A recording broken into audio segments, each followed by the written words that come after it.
Hi everyone and welcome to our football strength and conditioning presentation. Robbie here from the Advanced Performance Lab over in Guildford, Surrey.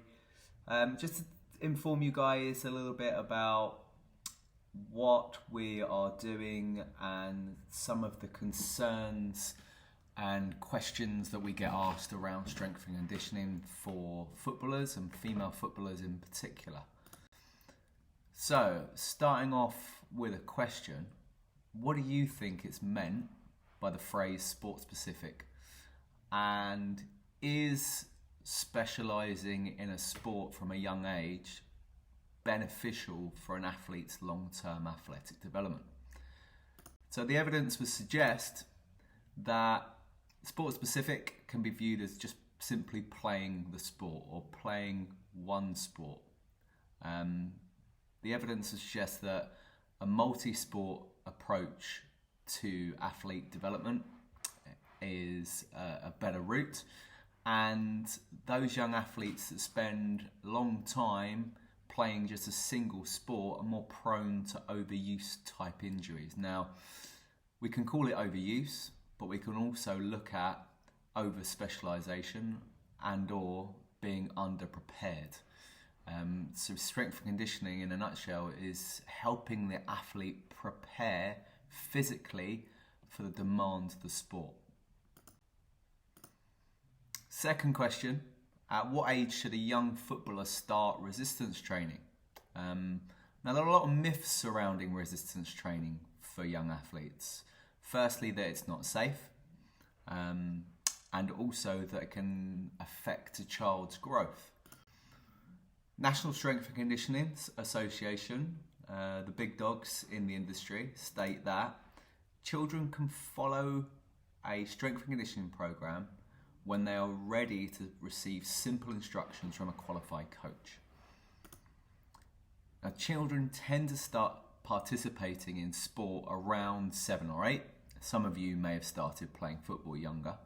Therefore, they'll be ready for some kind of resistance training from that age, because the body is under load when you're playing your sport. So simple things like jumping and landing can see forces up to 4 to 6 times body weight going for a single leg. Now you would never see that, or very, very rarely see that in a gym environment. So starting off young, starting off with any exercises that are going to improve your force production, i.e. running, jumping, managing body weight in push-ups and squats and lunges and those types of things. Also things like judo and wrestling, where you're learning to manipulate your body and someone else's, are going to be beneficial.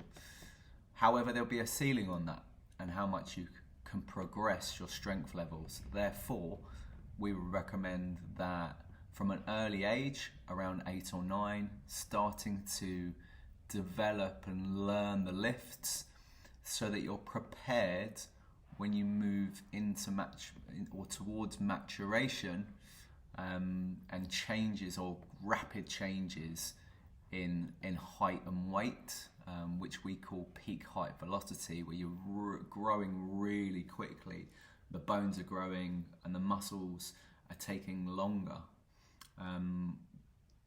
The more preparation you do prior to that with learning the lifts, the evidence would suggest the more benefit you get post-maturation. So what does it really mean being strong? What does strong mean? Okay, and does it matter? I think you'll all agree that it does matter.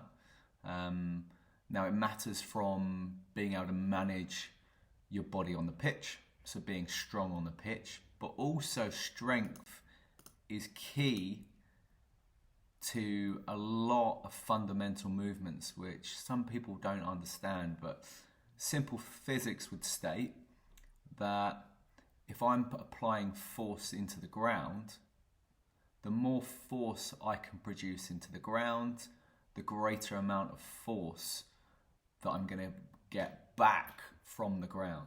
So if we look at Newtonian laws, every action represents an equal or opposite reaction. The more force I can produce, the higher I can jump.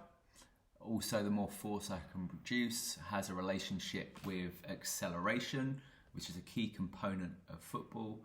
But also we think about strength as a huge reduction in injury. Now, we can't prevent injury. Injury is multifactorial, but we can reduce the likelihood of injury. Now, when we look at strength levels in the gym, we tend to measure strength within the back squat because it's the gold measurement of strength in strength and conditioning. But we look at relative strength. So we look at how much you weigh and how much you can lift in comparison to your body weight. So for example, an athlete's 75 kilograms, 1 times body weight would be 75 kilograms on the back in a back squat. Okay. So if we look at this graph, we can see where we should be aiming to. So 11 to 12 years, you're looking at around 0.6, 0.7 times body weight, or 70%. 13 to 15 years, 1.5 times body weight. And when we get hitting those levels where we're reaching academy level football, and looking at signing contracts, obviously might be the long-term goal for a lot of you guys. We're looking at almost 2 times body weight. So 75 kilogram athlete would be lifting 150 kilos. Now that doesn't happen overnight. What is required is lots of practice. And if you start practicing the lifts early, then that will become a lot easier.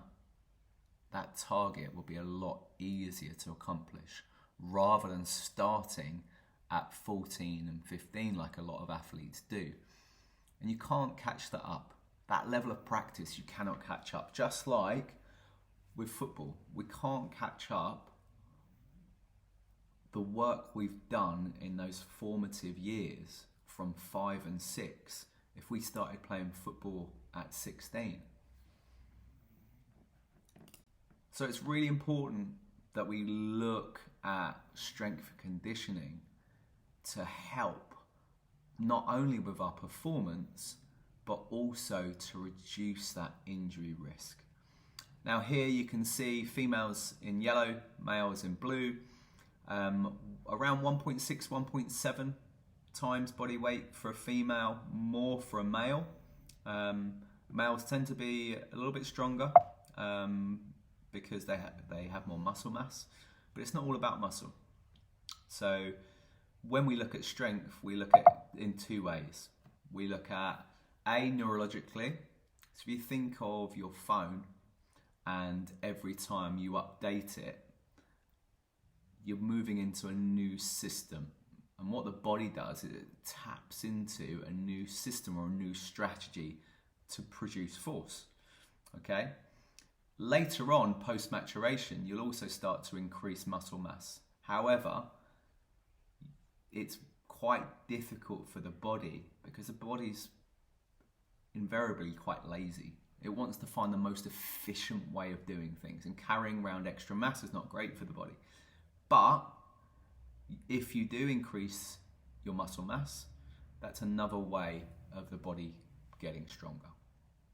So in conclusion, female athletes below 1.6 times body weight are more susceptible to lower extremity injury.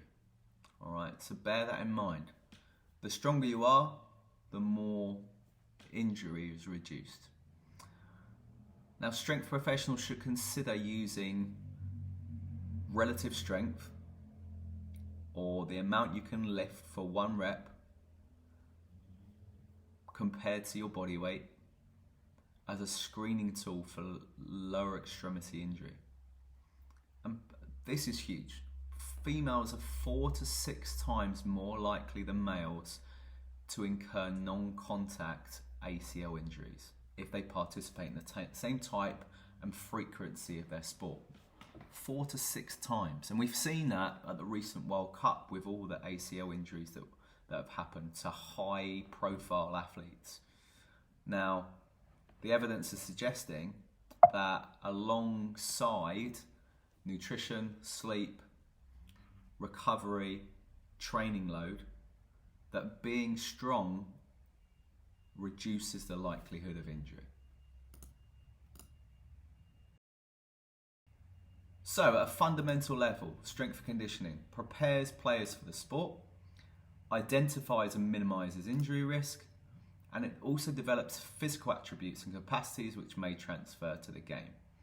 So think of being able to jump higher, sprint faster, change direction quickly, all physical attributes that are underpinned by physics and underpinned by the amount of force and how quickly you can produce that force. So, question, are you prepared for the physical demands of the sport? Are you regularly participating in regular and consistent strength and conditioning? And that's the key, regular, consistent training.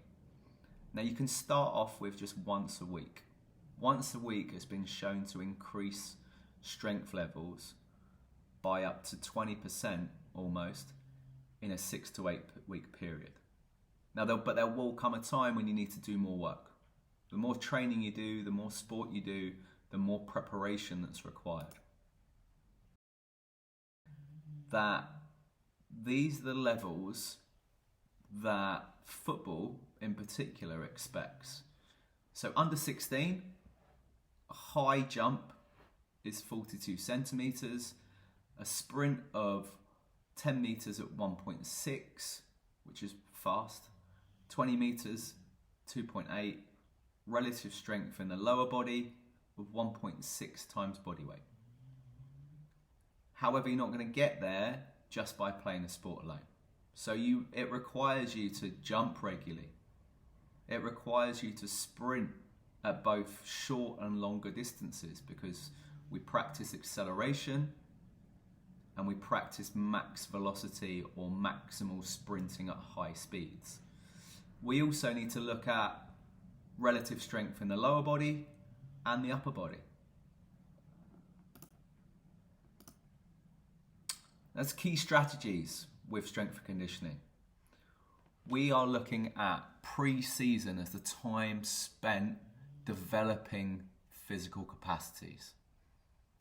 Being able to develop our mobility, being able to develop our strength, being able to develop our endurance capabilities as well. So that's the time that should be spent developing those physical capacities. So I know footballers have recently gone back to pre-season. A lot of them hate it, but the reason a lot of them hate it is sometimes they don't do the work in season to maintain levels, so those levels drop. So the bulk of the work is done in the off-season and pre-season via appropriate training frequency, intensity and duration. Now your strength coaches will be able to help you with that and also help track and monitor any progressions that you're making. Now it's important to limit any training increases by a maximum of 10% weekly. So it's small steps. When we have a big layoff or time away from the sport, what we don't want to do is we don't want to rush back in. So we tend to take 10% week by week. So a 10% increase has been shown within the literature. Anything more than that is a red flag towards injury and the injury risk goes up. Now it's really important in the early stages to learn the technique and learn different skills, okay, and be exposed to lots and lots of different movements that can then be refined as you move through a regular strength and conditioning program. Okay, so conditioning. When we look at conditioning for football, we're looking at max aerobic speed. Okay, so that's the speed you can continue at aerobically before you move into anaerobic. Okay, and a lot of football is done aerobically with short sprints moving into that anaerobic, and it's how quickly you can recover that's the key driver there.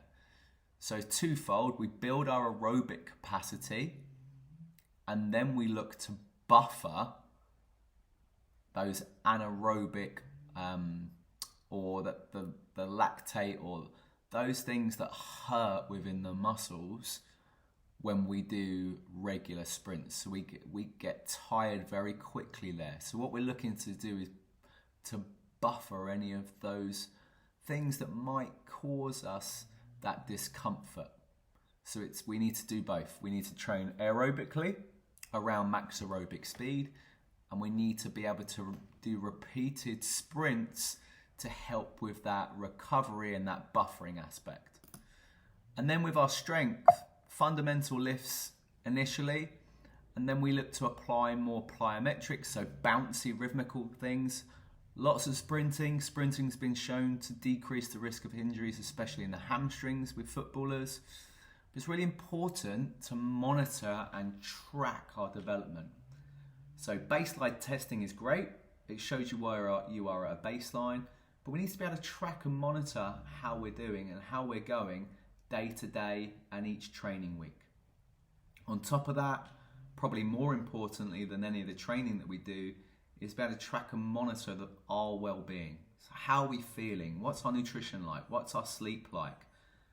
And if my sleep's not great, then I should be able to say to a coach or a strength and conditioning coach, I'm not feeling great today.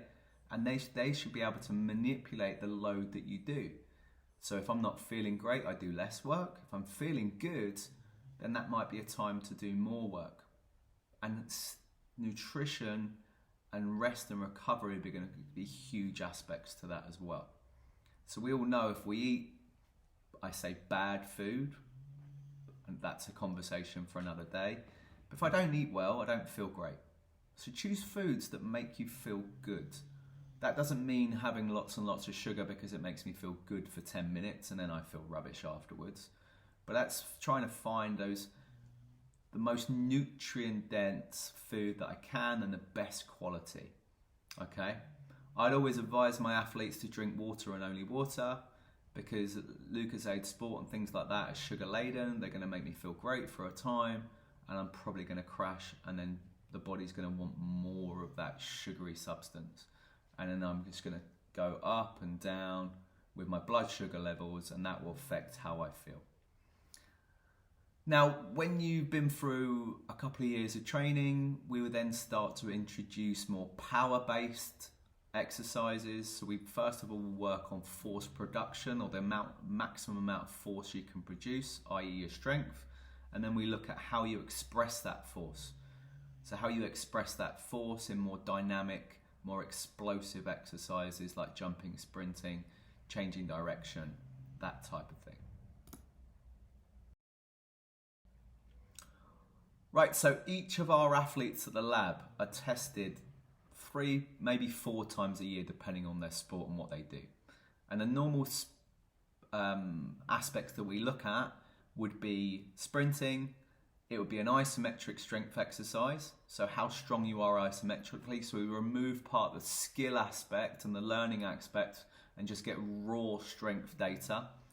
We also look at how high you can jump, okay, because that shows how well you can express the amount of force that you produce. We look at a back squat, as we mentioned earlier, as the gold standard. We also look at a hop to see how well you bounce along the ground and how well you express force, okay? And we also look at agility or closed agility, more of a change of direction type. And then football would normally use a yo-yo, but we have a bunch of endurance tests that we use at the lab as well.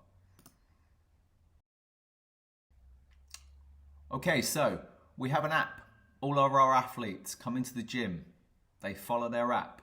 They track their training loads. They track their training loads away from us as well. They let us know how their nutrition has been. They let us know how their sleep has been. All your testing data goes into the app, and that can go with you from club to club, coach to coach. All our training programs are in the app, so you can use them at home, you can use them at the gym, you can use them on holiday, wherever you go. All you do is you pull up the exercises as a video that accompanies it.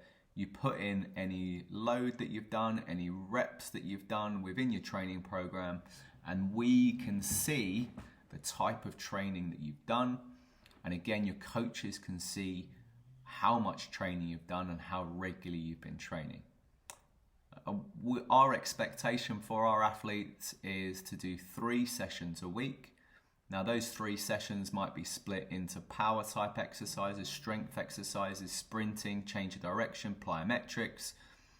So all of that is in the app, and all of that will be at your level. So if you're a beginner, the exercises are, let's say, easier, less demanding and more simple, going to more complex, more demanding exercises as your training age increases.